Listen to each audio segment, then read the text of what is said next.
I really enjoy sharing my background and my experiences with folks that are interested in events, because the world of special events is really an exciting, sometimes tiring place to be, but it certainly has brought me to many places. I started my business about 28 years ago, kind of by happenstance, and grew it over the years into producing events all over the world. Started with corporate events and then took on social events, weddings, nonprofit events, and I have to say I've touched all different kinds of event types in my career, and I'm going to share a lot of what goes into being those kind of event planners in my presentation today. I also have been lucky enough to be involved with the International Special Events Society, which Clayton was mentioning. That is the society or organization that special events professionals belong to help them in their careers. And I'm what they call a CSEP, Certified Special Event Professional. It's a designation that you get from taking an exam and satisfying certain requirements. You have to have a certain amount of years experience and you take your exam, and if you pass, you get your CSEP. I've also been fortunate enough to have written 2 books, How to Start a Home-Based Event Planning Business and How to Start a Home-Based Wedding Planning Business. I just finished the 2nd edition of my wedding book last summer, and I'm about to start the 4th edition of my event planning book. So those you can look online or what have you, kind of interesting if you wanted to start your own business. Another thing that I like to give you my email. It's jill@specialeventsinstitute.com. And you can email me if you would like a copy of the presentation or if you have any questions. And also I challenge you or encourage you, invite you to like me on Facebook. My Facebook page is Special Events Institute. I'd love it if you like the page. And I also have quite a few webinars that I host. Typically they're on Wednesdays. I did one this morning on academic event planning, but I offer those throughout the year. They're free. They are taped and they're on my YouTube channel, so if you can't make the live webinar, you can certainly follow up afterwards. And I'll also host this, I'll have this video on my YouTube channel as well, so you can take a look at it after if you want to. So what I'm going to talk about today is a career in event planning. So I'm going to start by just sort of going to the basics. What is an event? I went to Merriam-Webster and looked at what the definition of event is, and it's a planned occasion or activity. And we look at the word planned, we look at something being an orderly arrangement of parts of an overall design or objective, and a method of achieving an end, a detailed program. So all of those key words, planned, program, orderly arrangement, those are all things that an event planner can bring to the table when they sign on to be involved with an event. Event planning, the Cambridge Dictionary Online calls it the task of planning large events such as conferences, trade shows, and parties. And some of you may find an interest in corporate events. You might like the real formal, sort of organized, detail-oriented aspect of a corporate event. We're going to talk about that as we move through. Some may be really interested in weddings and parties, you know, really doing the decor side of it. And the word design was in the definition of events. So you might say bringing the creative aspect of your own interest into an event is what appeals to you with event planning. So let's take a look at what you can make as an event planner. The Meetings and Convention Industry magazine cited the average of $77,000. Corporate event planners make a little more, nonprofit event planners make a little less, and this was the top average of event planners. If you have your own event planning company or you're an independent event planner, you tend to make a little more as well on the high side of that, because you can take on projects, you can do more projects perhaps than if you were to work within a company and had a set amount of events or a set salary that you had. The mean is $48,800 in U.S. Department of Labor. And that particular study looked at all levels of planning. So it might be people in the hospitality industry that might be front desk clerks, or someone that might have more of a responsibility and are at the higher end. But the top end, $77,000. So what kind of background do you need to become an event planner? When I started 27 years ago, I was a music major. I had a degree in music education, a voice and guitar major, and worked for a couple of years teaching, actually in Portsmouth, New Hampshire, was my first job. And then decided to go into industry. I wanted to be in more of a business setting than academia. And I worked for my father's moving and storage company and started doing trade show events. I managed transportation of trade show equipment to different shows across the country.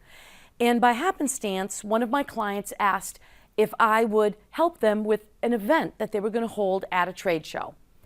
I hadn't really done that before, but being of the kind of personality that I didn't shy away from challenges, I said, sure, I can help you. She said, you're organized, you're on time, you do it where you're always asked to do, you would be great to do this. And I had some experience doing some college volunteering at some expos and things, so I took it on.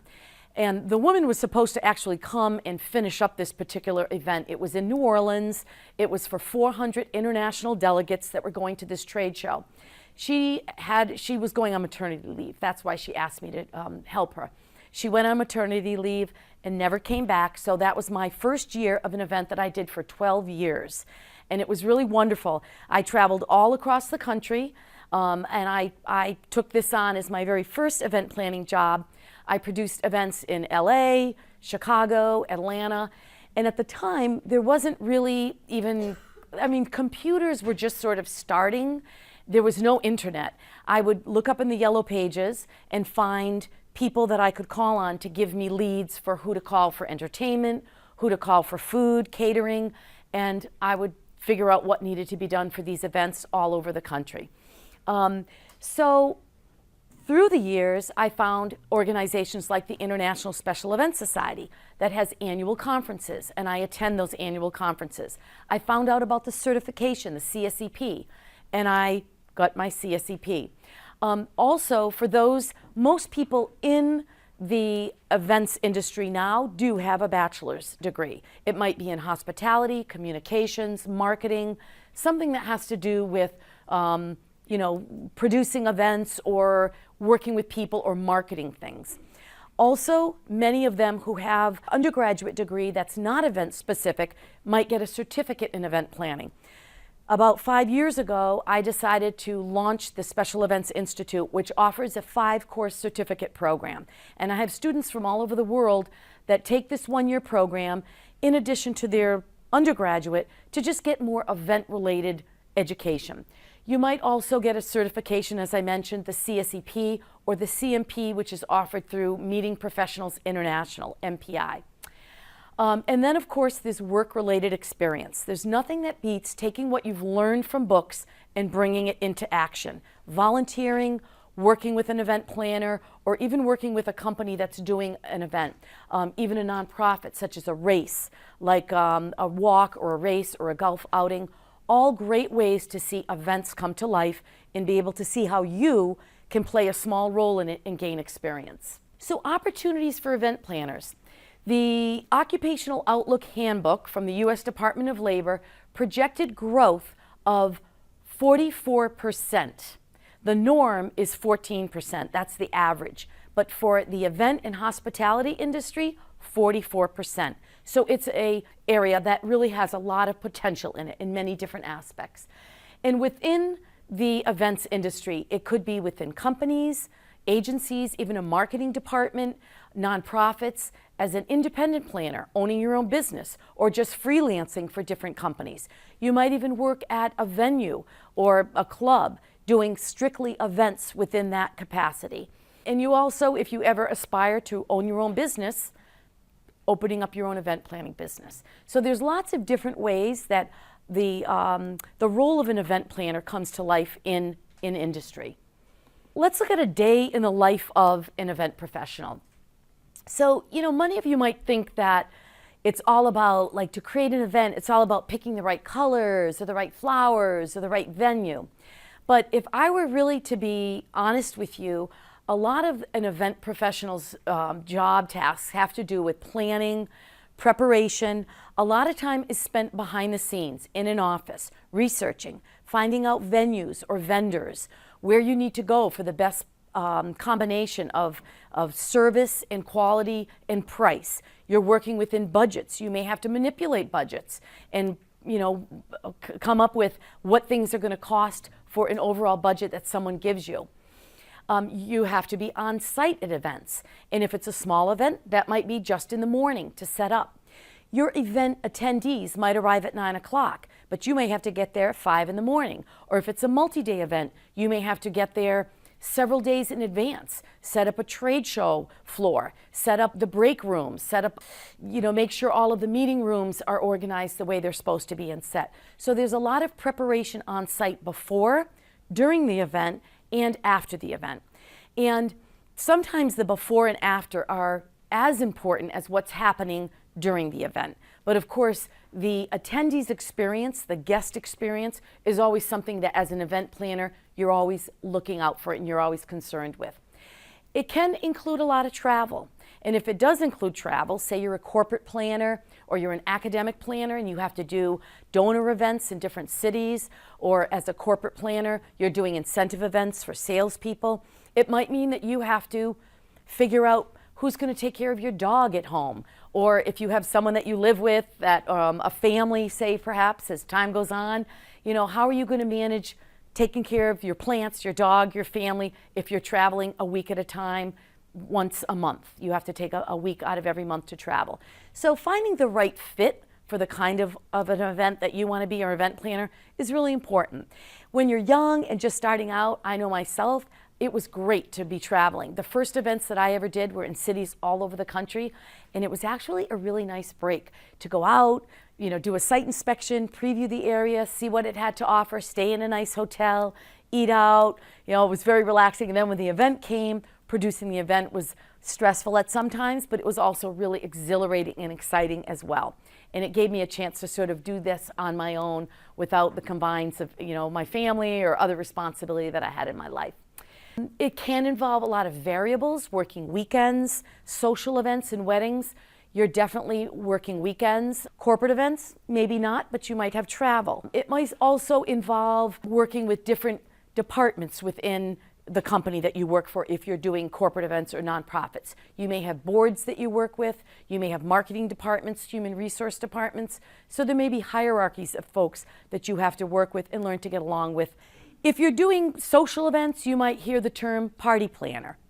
As an event professional, we like to kind of move our descriptor to event professional, event planner, event manager, event producer. If you're a corporate event planner, those are the kind of the terms that are going to define you. If you're strictly doing social and weddings, you might want to say party planner extraordinaire, or wedding planner, and that would describe what you're doing quite nicely. You might also, if you're doing all kinds of events, like to be called an event strategist. That's how I like to see myself, because I like to see myself strategizing with my client as to what they want and need and how we can make it happen, or I can make it happen for them within the parameters, time, resources, financial parameters that they have. If you're an academic planner, you might work at a college or university, and you may be working in the donor department, in the president's office, different offices in that as well. And also for a nonprofit, I have done many nonprofit events, and as an independent planner, just work as a consultant to nonprofits to help them bring their financial and community objectives to life through nonprofit events. So what kind of skills does a planner have to have? I talked a little bit about it's not all about the decor and the colors and the theme. A lot has to do with organizational skills, being organized in your planning calendars, having a really good handle on business skills like using Excel spreadsheets, being able to work with cells and linking them, being able to present things really professionally. Even for a bride, you want to be able to present things really professionally, budgets and proposals. So organizational skills, I think, would be the key skill that you would need. Also communication skills, having great listening skills, hearing what they really want and how you can make it happen, and also negotiation skills along with that. Kind of a lot of times you don't want to have to tell a client that you can't do what they want, but sometimes they may have a hot dog budget, but they want filet mignon. And that's an analogy that you hear a lot, being able to let them know what they can get for their budget or the time frame that they have. They may want to do something and only have an hour to set up a room. I think with weddings, many times that's still longer because brides have to secure the venue that they want, sometimes a year or more in advance, but not always the case. Someone may get engaged and decide, I want to do this within 6 months. But weddings and corporate events and academic events seem to have longer planning cycles, and the other event categories can conceivably have shorter. Although community events may have like annual parades or annual fairs or festivals, and then that as an annual event will allow you to have a 1-year planning cycle. But it's not unconceivable that a company will say, you know what, we've had a good quarter and we want to recognize some of our key players. We're going to do this, incentive or thank you event. Can you help us? And it's a 2-month planning cycle. Or, we're going to do a product launch or something, and we're going to do this within 6 months. So I would say 3 months is great, but if someone came to me today and said, I need to do an event in 2 weeks, I'd figure out how to make it happen. And so I guess it's that can-do attitude, but then educate them what kind of limitations are they going to have if it's only a 1-month or a 2-week planning cycle. So it's kind of balancing that. What can you do within the planning cycle that you have? Social media, really important. Even nonprofits, all companies, brides, everyone, they really need to, they want to incorporate social media into their marketing strategies for events. Negotiation, you may be negotiating with your client, you may be negotiating with vendors. You may need to know what the market will bear, like how much can you push a vendor to do something within a certain time frame. If you have a budget and they really want something and this particular vendor really wants to work with you, they may be more apt to do it. You may have to get creative with getting sponsorships out there to secure certain vendors. So negotiation skills, and also I have problem-solving skills. There's always something that can go wrong at an event.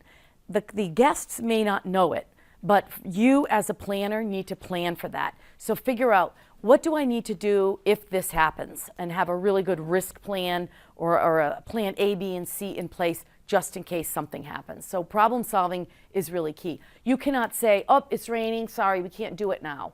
No.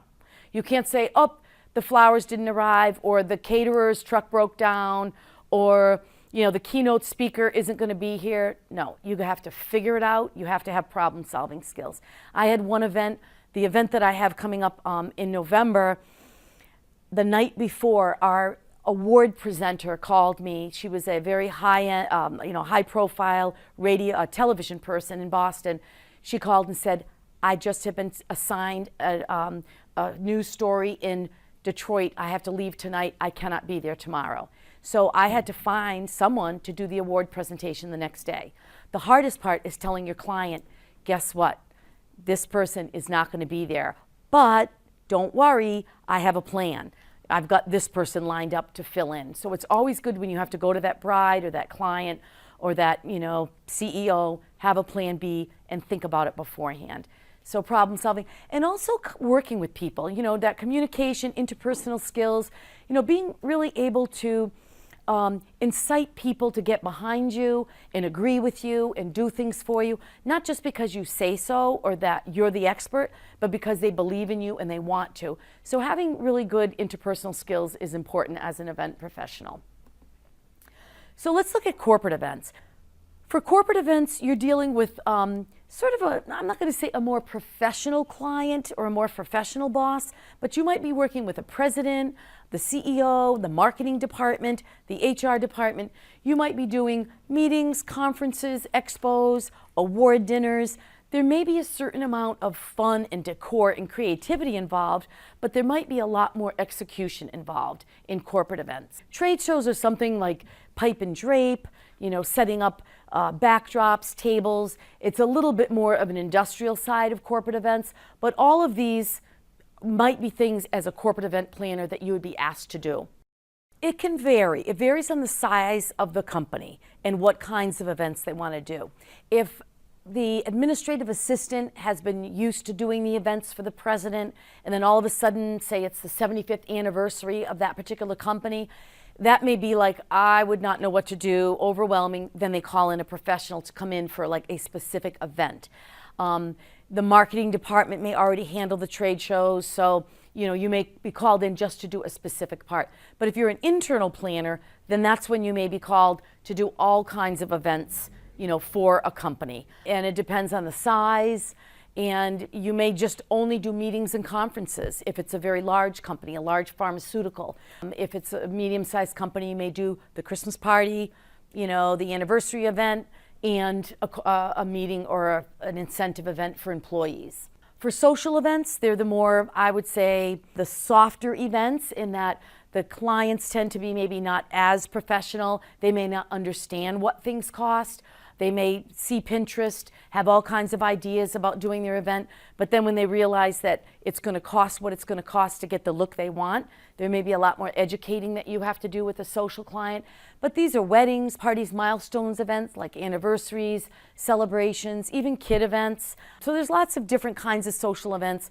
They're a little bit more low-key. They're not as maybe stressful and at some level, not as professional maybe, but still the stakeholders, the people that you're working for, still are very passionate about making sure the event comes off the way they want it to. So really a professional event planner is essential for even social events. For the social events, it gives you an opportunity to work. You get a lot of business word of mouth. It gives you an opportunity to work with lots of different events, create new events and unique events every time. With a corporate event, you may have to stick with a brand, a certain color. Same thing with academic events. You may have to do the logo and the color of the company, so you might not have as much flexibility. But with the social events, they may say, I love purple and butterflies. Or I always use this analogy. I had one bride that says, I love blue and butterflies.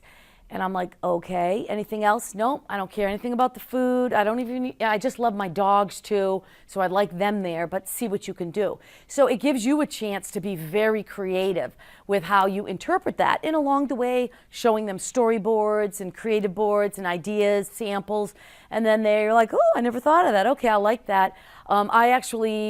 I either was nominated for the wedding or won. I think I was just nominated for the wedding. It was called Butterfly the Magic, something like that, with the International Special Events Society for that one wedding. And really, the client did not care. She's like, whatever, you don't even have to show it to me. I'm going to show up, make sure everything's blue, and there's something to do with butterflies. And for that particular event, this is a funny story.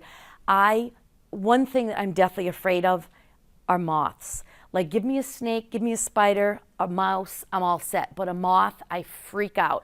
So butterflies, very close to the moth family. I took a butterfly release course. And I actually took an online course. It was, at that time, it wasn't online. I had like a video thing that was sent to me. And I had to figure out, what it was like to release butterflies. And we did a butterfly release. They were shipped to me. They were in this little envelope that had all accordions. And it was at the end of April, so it was kind of cool. And I had to warm them up on the radiator inside the place because they had to be warm. And it was a sunny, nice day. And when I opened up the thing, they all flew. And I was like, okay, I'm all set. Just fly away from me. But so as a planner, you never know what you're pushed to do outside your comfort zone. But she loved it, and it really met one of her objectives, which was to have butterflies at that wedding. So, community events, you might be doing fairs, festivals, parades. Another kind of fun story, the town that I live in celebrated their 350th anniversary. And at the time, I decided I was going to do a float in it. Why? Just because. My kids were in middle school at the time, so I got all their friends. I made costumes, Revolutionary War. They were like red coats, red vests, and some patriots. And we had old muskets, and we even got a neighbor who had some goats and chickens. I got bales of hay and goats and chickens on the float. We had a girl from our church choir play flute. She was a Betsy Ross. We had the flags, and I had a whole float. And it was really fun. We just went through town, and the boys from the middle school, my daughter's friends, got to, pretend they were shooting each other. So they were all cool with that. But sometimes as an event planner, you just want to do things because you want to. but certainly organizing community events like fairs and parades. It's a lot of work, organizing 50 floats and making sure there's safety and barricades and there's people aren't in danger's way as the floats go through the tour of the route or what have you. So there are calls certainly for those kind of planners out there. And if you equip yourself with those skills, you'll be an asset and you'll get a nice job. Nonprofit events, galas, auctions, sponsorship events, fundraisers, dinners. These are all, even the word nonprofits, you think, how can you make money with nonprofits? They need professionals to help them because they need to get their message out and they need to raise money. So being able to do these kind of events are really essential for nonprofits. And as an outside planner, you can assist them with what events they might have, or you could get a job internally at a nonprofit to help them with fundraising or outreach events. And then as I'd mentioned in the academic events, there could be, as students, welcome events, commencement, student events. A really good friend of mine, Bobby Dutton from Groove, Boston. I don't know if he has been on campus yet, but he does these amazing rave parties that everybody has, it's all laser beams and lights and it's all fabulous DJ'd music. And he's a vendor that uses a lot of student volunteers, but someone organizing student events would use him as a vendor to do sort of a fun entertainment event on campus. That's another area that you can move into as a planner. So let's talk about the expectations of social event clients. 24/7, brides are going to call you anytime they want. They're going to see an idea and pick up the phone and be like, oh my God, I want this. Can you do it? They might not realize that they're your only client. They may think that you are waiting for them to call them with the next idea, most of which aren't able to be brought to life. And you have to talk them down off the idea ledge and say, you just can't have that. It's not going to work out. So they want you, managing your own work schedule. If you're an independent planner that does corporate events and social events, you're going to be working with your corporate events during the day, and then your social clients are going to call you at night and want to talk with you about their plans as well. So setting up guidelines that are clear and saying, hey, why don't we talk Monday night at 7? Or if you communicate with them well in advance and set up a weekly schedule, that's a better way to do it so that you're not just always at their beck and call. You might be working meetings you might be working evenings and weekends for actual events. And the way to just address this is to tighten up your communication process. Listen to what they say and respond promptly. That's a great piece of advice, I think, for anyone. And even in doing work, don't procrastinate. Do it as soon as you can because it shows that you're interested. When you're timely, it usually calms them down and it makes them realize, okay, she understands, she's able to address this question or need, and it's taken care of. So really tightening up your communication and doing things promptly is always a great idea with all clients, but especially a social client. And honor their ideas. If they have an idea and you're like, are you kidding me? We can't do that. Don't say that. Just like, that's really interesting. I've never thought of doing that. Let me check into it. And then research it and get back to them with some other options that might work. I had a bride that had a very low budget, but she wanted to do a really nice Tex-Mex, kind of themed event with food and have fish or seafood involved. So we did like a buffet style mini tacos. We had fish in it. So we were able to get what she needed within her budget, buffet style, but we weren't able to do lobster or shrimp, nothing too extravagant, but coming up with options for them that will at least sort of honor their wishes is always good with a social client. When it comes to evaluating a social client, it's not as objective, it's more subjective. It's like, did people dance all night? Did they have fun? Were they smiling, laughing? You're not going to have someone fill out an evaluation form like you would in a corporate client, but evaluating your events is really important to know what went right, what didn't, and what would you do differently next time. Your corporate client is going to be more of a 9 to 5 during the workday. You may travel more. They're going to expect you to be a little bit more tuned in to sort of your business skills, working with budgets, maneuvering budgets. You may be using more forms such as purchase acquisition forms or purchase agreements.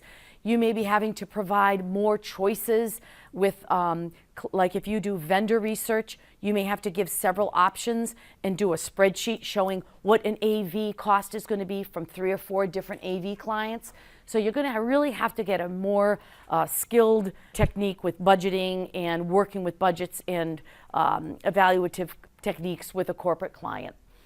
Managing your schedule, investing in software, knowing different floor plan software, registration software, things like that you'd have to learn to do when working with corporate clients. Nonprofit client, they aren't going to have the budgets that your social client or your corporate client is going to have, so you're going to have to do more with less.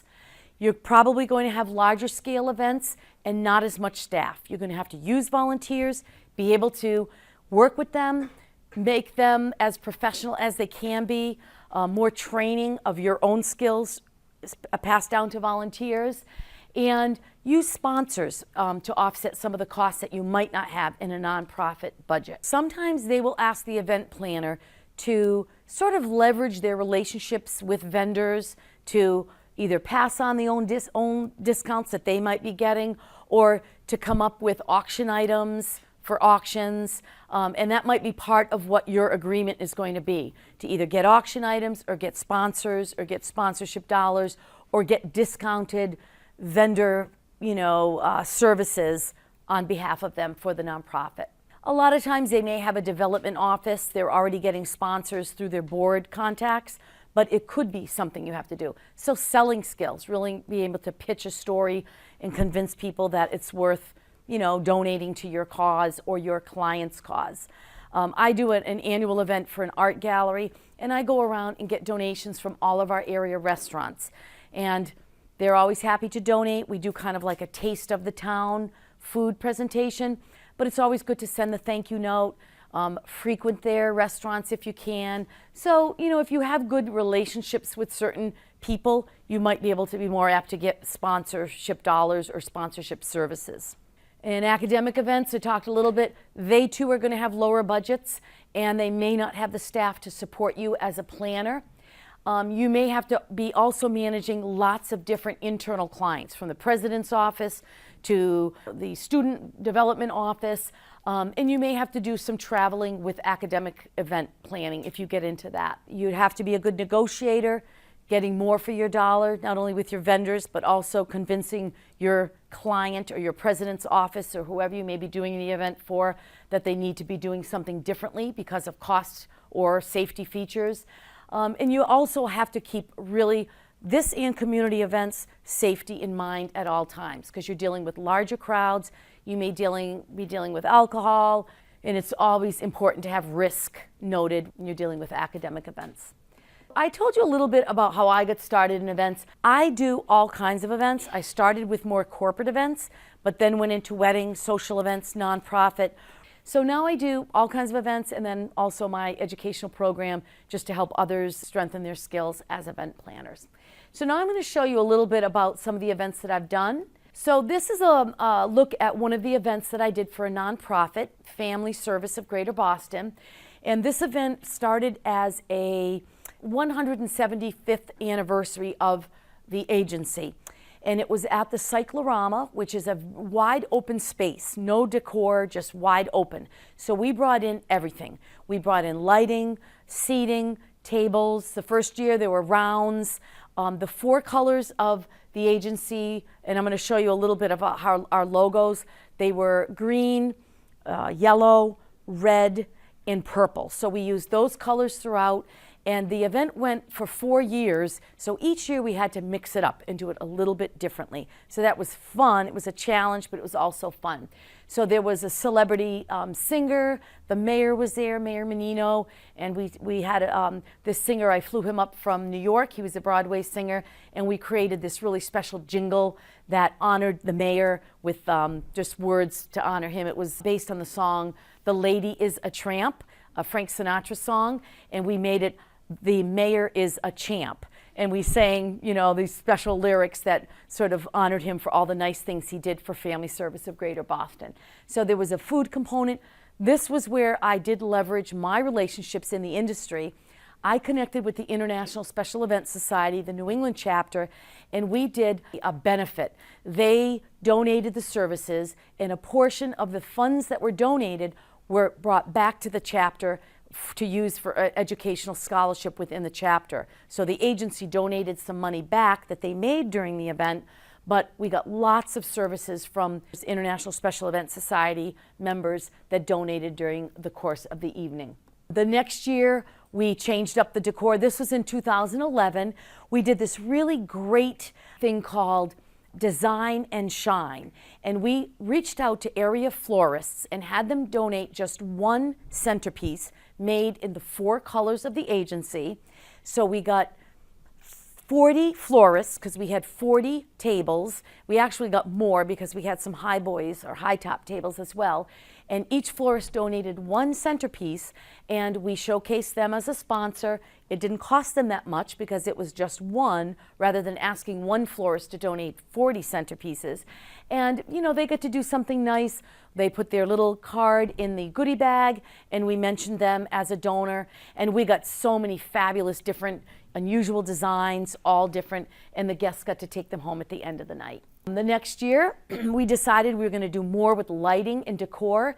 So we created this really beautiful backdrop, this long drape. The ceilings were very tall, so we hung drape up to the ceiling and did all kinds of patterning on it. And instead of the rounds, we did theater-style seating, and we used bands and colored lights to differentiate the 4 different sections that the different guests were sitting in. We had some reserved sections, and the 4 colors were used with the bands on the back of the folding chairs, as well as lighting. And we still had our component of Taste of the Town, where they could go from station to station and sample different food from different area restaurants in Boston. We also had a live and silent auction feature. So we, really connected with a lot of the donors to donate. We had an area where we showcased their history, because they were 175 years. At that point, they were older, but we always tied in their legacy. And we ended up calling it the Legacy Event as the event went from year to year. An auction is always kind of a tricky part for an event. You have tables set up with samples of the items or place cards with pictures of the items, and people write in their bid, and then at the end of the night, the highest bidder, we circle it and they win the item. So there's lots of logistics that goes along with silent auctions. And then the live auction, people bid. We do something that we call Fund a Program, where people, if they don't want to take anything home and bid on, like, a massage or a baseball bat or tickets to the Celtics, who wouldn't? But if they don't want to, they can just donate $50 or $100 or $500. And there were many very generous folks at that just donated, to the cause. And we would need lots of volunteers for that, to spot their paddle or the number that they had. That was printed on the back of their book as they donated for the cause. Always at auctions, there's lots of really special. A lot of times they like special experiences, like we had lunch with the mayor. We had things that had a priceless value to it, but people really, wanted that particular item for their family. We always also had Billy Costa from Kiss 108. Do people know about Billy? Maddie in the Morning. Billy, I've used him for many times, so I have his cell phone number and can text him. He's really a cool guy. He was always very generous to come out, and he always donated like a free experience at the TV Diner when he used to do that show. And when he would also, if it got up to be like $2,000 or $3,000, he would then double it and say, you know what, I'll give it to the 2 top donors. So they would walk away with $6,000 instead of just one $3,000 package. So sometimes you can link up with celebrities and people that really want to support the cause and make a lot of money for the organization. Another photo of the auction area. Food and beverage is always a big part of every event. We had a beautiful big paella dish, and they did actual cooking of the paella there. So as a planner, you think of the visuals, the impact that the room is going to make, as well as the experience that a guest has, seeing the food cooked or how it's presented. And being involved as a planner and going over those details before the event, is always important so that you don't get surprises and someone doesn't come and they say, oh, we just have hot dogs. Well, I didn't know we were supposed to do something nice. Like, yeah, people spent $200 a ticket for this event. You're supposed to do crab cakes, not hot dogs. So, you know, those kind of conversations with your vendors are always important to have early on. Entertainment is always fun. Berklee College of Music, always, I connect with folks there, and Berklee gives me a nice ensemble. We also had a drum team, and it also had a lot of youth in it as well, because Family Service of Greater Boston is a family, children, and youth organization. It was great to have kids or young people, and it made the guests really connect with the cause. We also had this living statue. There's a company called 1031 in Providence, Rhode Island, and they actually have people, they create these wonderful costumes that look like they're statues, and then they start to move, and they're actually living statues. So coming up with new and creative ways to wow the guests, even for a nonprofit organization, is something that event planners can do.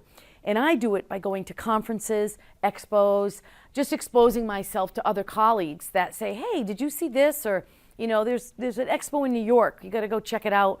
They're showing latest design or entertainment things. You know, being out there and volunteering for new people is also a great way, because you learn a lot about what other planners are doing by volunteering for them. This was just a live dance troupe. We had a young group of students do a live presentation, and then we had a video of someone that actually benefited from the program afterwards. This is one of our Berklee students.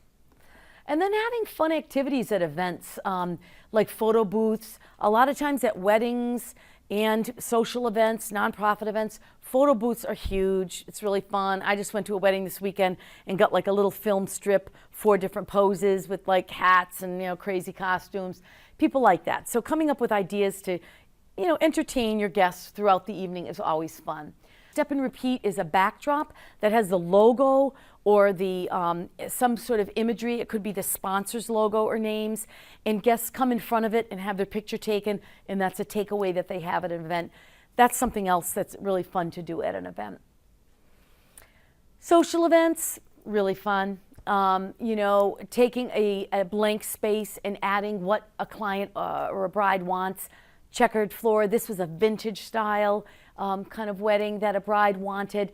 She wanted the old-fashioned lights hung from the ceiling. She went on Etsy and got all the white milk glass vases sent to her, and she gathered all those vases. There were 5 vases on each table, and then we got a very casual sort of centerpiece look going.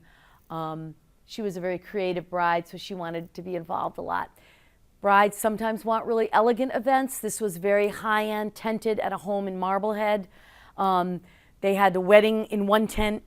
Well, there were 2 tents on their back lawn. One tent, they went in for the cocktail hour, had cocktails, then they went in for the sit-down dinner. When they did that, we flipped the cocktail tent and turned it into like a dance club. Then they went back out after dinner, and they had lounge furniture and a dance club kind of thing going on. And in this, I decided that I was going to create drapes for all of the inside of the tent. So I sent away to a company and hire a seamstress to actually sew the top of, to cut and sew, I think it was like 180 panels. I got inherently fire retardant fabric, because for tented events, even if they're private events, you have to go to the fire marshal and have a burn test done.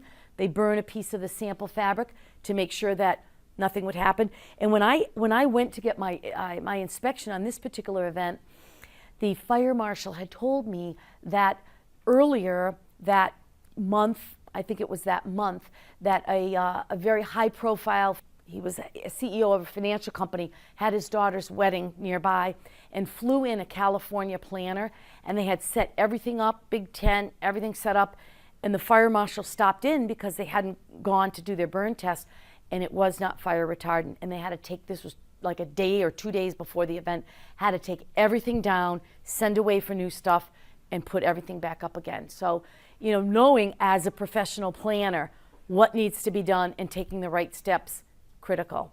This was an engagement party on Nantucket. I had actually gone out vacationing on Nantucket, and I had gone around to some of the hotels, the White Elephant, and dropped off a copy of my book and said, I just want to drop this off to the catering department. And if you have anybody who needs event planners, call, feel free to give them my card. And that weekend, someone called me. It was she was the communications director for the Majority Whip, Roy Blunt at the time, Burson Taylor, and she and her husband always vacationed on Nantucket. They wanted to get married there. So I met with her. I happened to be speaking in Washington, D.C. at an International Special Events Society meeting that next month. So I met her in Washington, D.C. We talked. She hired me. I organized her engagement photos on the island. We went back to take those pictures and research some vendors. That wedding was actually a welcome reception at the Jared Coffin House, the rehearsal dinner, and everybody who came to the wedding went to all of the events. So the rehearsal dinner wasn't just the bride, the bride's bridal party. It was everybody. Rehearsal dinner out in Sconset, and then the wedding was at the White Elephant, and it had a little brunch the next day. So there were really 4 events in one. So sometimes, you might just think, oh, it's just a wedding. Not necessarily. It can be multiple events. Graduations and birthday parties. I want to tell this story because this is really funny. One day when my company was fairly young, I got a call and the person says, do you do parties, kid parties, children's parties, she said. And I'm like, oh, brother. I'm thinking like ponies, pin the tail on the donkey, can you bring some balloons over? And I had done a lot of corporate event planning, and I was like, well, maybe like what kind of children's party? Well, it's a Sweet 16 party. I said, okay, like do you have a budget? Do you know what you have in mind? She goes, well, I'm the secretary for the family. So what we'd like to do is set up an appointment for you to meet the gal who will be turning 16 and her mother. So then I was like, okay, if she's the secretary of the family, they clearly have a budget and they know they need an event planner if they have a secretary to plan their family's events. So it was really fabulous. And I actually have become really close to the family. I did the Sweet 16 party at their house, which was amazing. Like the whole front of the house I had uplit with pink. She loved pink. I filled the whole ceiling of their foyer with clear balloons and the uplighting. It was like clouds, and we had a DJ. It was really super fun. But I have done the Sweet 16 party. I did the graduation party, her twin brother's graduation party, and she has her wedding coming up. I'm not so sure I'm going to be doing that, but you never know when you begin a relationship with a social client that it may, develop into other events, and also they'll give your name to other people. So there's always a chance of getting repeat business with that. Conferences and expos, they can be a little less flashy, but there's things like, the main program and keynote speakers and hospitality that you have to take care of. This was an event in Boston, multiple screens. So there's lots of details, even with conference and expos. Working before and after. Sometimes hotel ballroom events can be very simple, or other times they can become more intricate where you have backdrops and multiple AV parts of it, audiovisual parts that you have to be involved with. Community events, I do an annual event for an art gallery. It's always tented. Always there's a challenge to come up with new themes and looks for it, but it's a great way to advertise yourself. I do it as a volunteer in my community, but it advertised me as a resource to other people. And in your community, you never know who works for a company or is going to get married, so sometimes it's great to give of yourself if you can. Also, we get Cabot Cheese and other donors to donate items. And then, of course, there's silent auction components as well that you may have to coordinate. So what are some next steps? Like what I would recommend for next steps, if you're thinking about a career in event planning and you're not sure what you want to do, before you make that jump, volunteer. Now is a great time to volunteer. There's also industry groups like the International Special Events Society. NACE, the National Association of Catering Executives, is a more food-focused group, but that's another group that you could go to a monthly meeting, attend a monthly meeting, and volunteer for. MPI, Meeting Planners International, or PCMA, Professional Conference and Meeting Association. So these are all sort of event-related industry associations that are great to attend monthly meetings as students And also just volunteer, find out if there's people that need volunteers within those. And connect with other event professionals. Don't be afraid to email me. If you're looking for a certain area, like I mentioned my friend Bobby Dutton, who works with Groove Boston, so I would recommend getting involved. There's lots of chance for you to test the waters in different kinds of events before you actually take that step. So volunteer, get exposure, get some experience, because nothing beats saying, hey, I've worked an event before at this hotel, or I've done a walk or a race before. I understand what's involved. And that will help you get your first interview or maybe your first job, in the industry when you start out. And see how you can add value to the process. When I had the group of UNH students helping me at my conference last spring, they were talking about the initiative that UNH had for not homecoming, for orientation, where you hashtag UNH and you took a picture yourself, and they were doing an Instagram contest where they gave away a t-shirt. I don't know if they're doing that this year, but those are great. They taught me about that, and so we started hashtagging, and I went around to all of the trade show booths and took pictures, showed them what Instagram was all about, and we kind of got a hashtag AMTA NERC, which is the name of our conference, and had that going because one of my students suggested it. So you already have a lot of skills that you might not even know you have, that you could add value to event professionals or event departments. You're already pretty tech savvy, so that's a good thing. Let people know that you are, and that will add value as well. And match your interests. If you're really not into corporate event planning, maybe that's not something you want to do. If you're more into the social, try to volunteer for a wedding planner or at a hotel that does a lot of social events. Match your interests with your experience, and that will develop your skills even in a more fun way, if you will. And I just challenge you to take a test drive, try it out. You may not think you like corporate planning, but you might. My daughter's studying hospitality management, and she grew up with me, working with me on my events, from the time she was a really small, little girl. But she's at the stage now where she says, I think I like the behind the scenes stuff better. I'm really liking my accounting classes, and I really like working with spreadsheets.